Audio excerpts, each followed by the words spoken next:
رات کی گھڑی آئی تو زینب سلام اللہ علیہ نے دیکھا کہ زین العابدین کے آنسو نہیں تھمتے اور ان کو غشی پہ غشی آتی ہے، تو وہ آگے بڑھ کے ان کو اپنی آغوش میں سمیٹتی ہیں اور کہا زین العابدین کیا ہوا؟ کہا کہ پھپھو جان اگر ہو سکے تو بابا کا سر کچھ دیر کے لیے میری گود میں نہیں آ سکتا ہے۔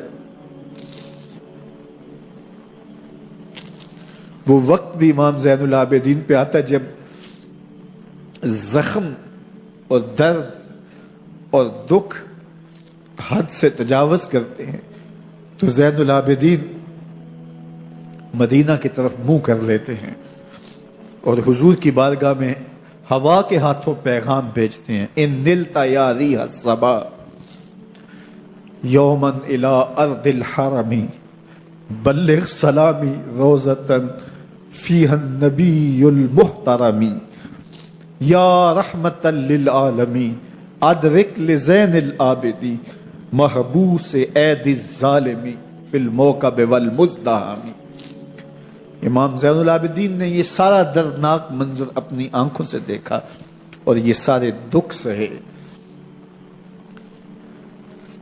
امام زہری کہتے ہیں کہ ولید کے زمانے میں دوبارہ امام زین العابدین کو پکڑ لیا گیا اور ان کے ہاتھوں میں دوبارہ ہتھ کڑیاں اور پاؤں میں بیڑیاں ڈال دی گئیں۔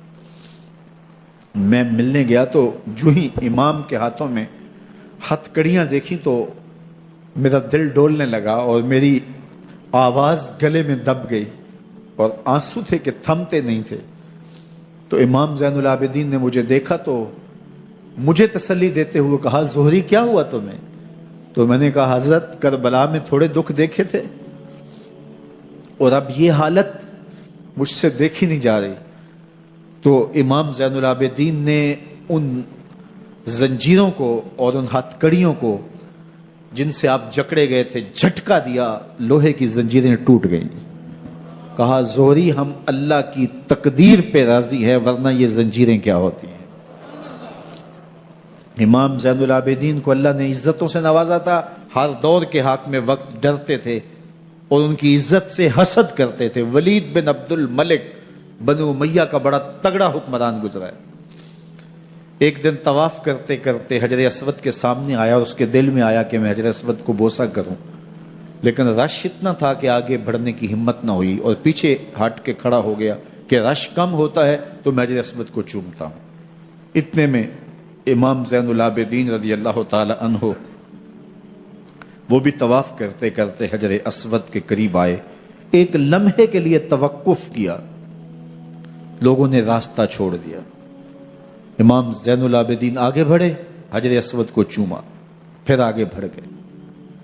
ولید بن عبد الملک کو بڑا غصہ آیا کہ لوگوں نے میرے لیے تو راہیں نہیں چھوڑی اور زین العابدین کے لیے راہیں چھوڑ دی ہیں۔ تو وہ اپنے درباری شاعر کو، فرزدق کو جو اس کے ساتھ کھڑا تھا، اس کو پوچھتا ہے من ھذا، یہ کون ہے؟ حالانکہ اسے پتا تھا یہ امام زین العابدین ہے۔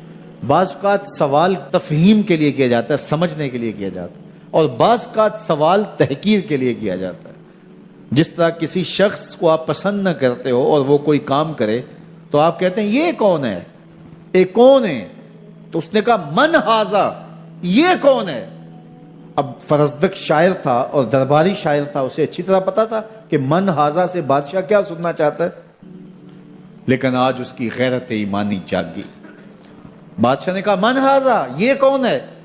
تو فرزدق نے بادشاہ کی آنکھوں میں آنکھیں ڈال کے کہا بادشاہ تو نہیں جانتا یہ کون ہے؟ اس کو تو بطحا کے سنگ ریزے بھی جانتے ہیں، اس کو تو زمین والے بھی جانتے ہیں، آسمان کے فرشتے بھی جانتے ہیں۔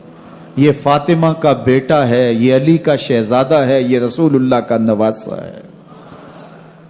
تیرا من ھذا کہنا اس معرفہ کو نکرا نہیں کرے گا، یہ کل بھی معرفہ تھا، یہ آج بھی معرفہ ہے۔ کھڑے کھڑے امام زین العابدین کی شان میں ایک طویل قصیدہ لکھ دیا۔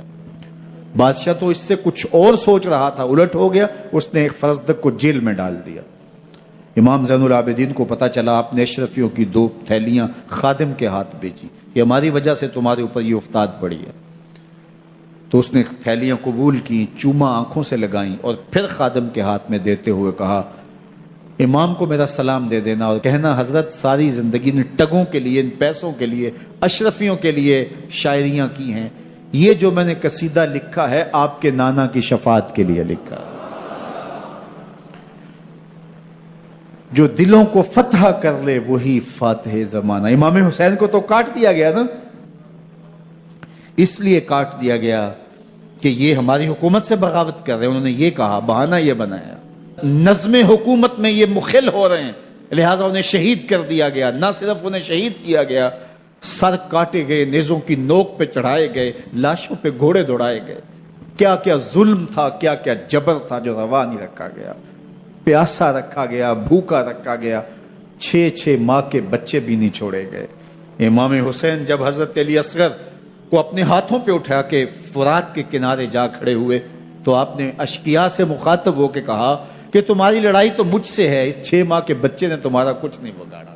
چلو سے پانی بھرا تاکہ اصغر کا حلق تر ہو جائے، تو پانی ابھی حلق تک نہیں پہنچا، 2 شاخہ سنسناتا ہوا تیر آیا اور علی اصغر کا گلا چیر گیا۔ اور کہتے ہیں وہ جو تیر تھا جو حضرت علی اصغر کا گلا چیر کے آگے گزرتا ہے، وہ تیر تھا جو جانوروں کو مارنے کے لیے استعمال کیا جاتا ہے۔ گردن لٹک جاتی ہے، خون بہنے لگتا ہے، امام حسین اس خون کو آسمان کی طرف اچھال کے کہتے ہیں مالک حسین کی یہ قربانی بھی قبول فرما لے۔ نسل مٹا دی گئی، شہید کر دیے گئے، گھوڑے دوڑائے گئے، سادات کرام عصمت شیار پیغمبر زادیوں کو اونٹوں پہ بٹھایا گیا، رسیوں سے جکڑا گیا، چادریں چھیننے کی کوشش کی گئی، کیا کچھ نہیں ہوا۔ تاریخ دردناک ہے، اور یہ پیغمبر کے ماننے والوں نے، کلمہ پڑھنے والوں نے یہ سب کچھ کیا۔ بے مروت بے وفا تیرا بھی کیا افسانہ ہے، جس نے اپنی ہی شمع کو گل کیا تو وہ پروانہ ہے۔ لیکن یزید کی دلیل یہ تھی کہ یہ حکومت کا نظم چلتا ہے، اسے چلنے دیا جانا چاہیے، انہوں نے کیوں رکاوٹ ڈالی ہے، لہٰذا یہ باغی ہیں، ان کو کاٹ دیا جائے۔ میں کہتا ہوں امام حسین کو شہید کر دیا گیا، ان کے اعیان و انصار کو شہید کر دیا گیا، پورے خاندان کو پیاسا رکھ کے ذبح کر دیا گیا، 6 ماہ کے بچے بھی نہیں چھوڑے گئے، 80 سال کے بوڑھوں کو بھی شہید کیا گیا، خواتین کو اونٹوں پہ بٹھایا گیا اور گلی گلی عصمت معاب پیغمبر رحمت کی شہزادیوں کو کوفے اور دمشق کے بازاروں کے اندر بھرایا گیا۔ تو مجھے بتائیں اس کے بعد یزید کی حکومت نے کیا کیا، ان کا کیا کارنامہ تھا؟ کتنے محدث پیدا ہوئے، کتنے مفکر پیدا ہوئے، کتنے جرنیل پیدا ہوئے، کتنے صوفی پیدا ہوئے؟ کون تھا جو ان کے تخت و تاج اور ان کی حکومت جس کو بچانے کے لیے اتنا بڑا حادثہ کر دیا اور پیغمبر کے بیٹوں کو شہید کر دیا؟ تو کیا پھر اس حکومت نے کیا؟ یزید نے، یزید کا اپنا بیٹا تخت پہ بیٹھنے کے لیے تیار نہیں تھا۔ 6 ماہ کے بعد اس کی لاش گھر سے نکلی، اس نے کہا کہ یہ تخت جو ہے وہ آل رسول کے خون پہ بنا ہے، میں اس پہ نہیں بیٹھوں گا۔